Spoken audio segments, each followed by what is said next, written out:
Kisah Nabi Nuh dan kapal yang sangat besar.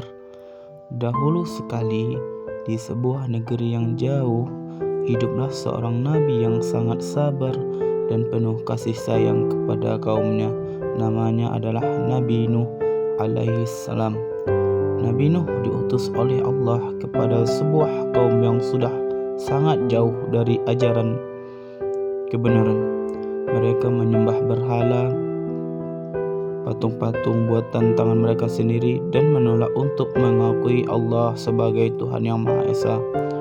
Padahal Nabi Nuh dengan sabar telah berdakwah kepada mereka siang dan malam selama 950 tahun.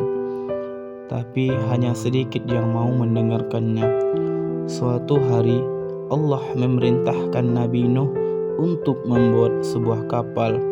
Tapi ini bukan kapal biasa, tapi ini adalah kapal yang sangat besar. Bayangkan saja, kapal ini dibangun di atas daratan yang jauh dari laut, seperti membangun kapal di tengah padang rumput. Nabi Nuh pun mulai menebang pohon, mengumpulkan kayu, dan menyusunnya satu persatu. Saat beliau memulai membangun, kaumnya datang dan mengejeknya. Hahaha, lihat itu, Nuh sedang membangun kapal di tengah gurun.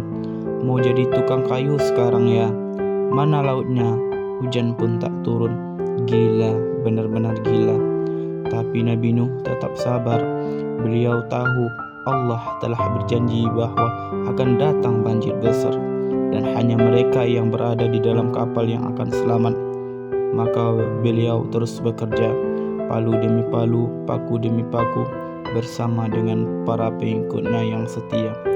Setelah kapal itu selesai, Allah memerintahkan Nabi Nuh untuk membawa masuk setiap jenis hewan berpasang-pasangan, jantan dan betina. Bayangkan saja, gajah, unta, burung, kucing, bahkan serangga pun masuk ke dalam kapal. Semua itu datang dengan izin Allah, teratur dan tidak berdasarkan. Lalu Allah berkata, "Wahai Nuh, masuklah ke dalam kapal bersama keluargamu dan para pengikutmu yang beriman." Dan tiba-tiba langit menjadi gelap, awan menggulung, hujan pun turun deras. Air juga menyembur dari dalam tanah. Dalam waktu singkat, air naik semakin tinggi, membanjiri rumah, pohon dan gunung, laut dan darat bersatu. Kapal Nabi Nuh pun mengapung dengan tenangnya di atas air yang bergelora, membawa seluruh makhluk yang ada di dalamnya menuju keselamatan. Dan mereka yang dulu mengejek Nabi Nuh, mereka tak punya tempat untuk berlindung. Tidak ada gunung yang cukup tinggi untuk menghindari air yang sangat tinggi itu. Setelah berhari-hari, bahkan berminggu-minggu, hujan pun berhenti. Air mulai surut. Kapal itu akhirnya berhenti di sebuah gunung yang bernama Judi.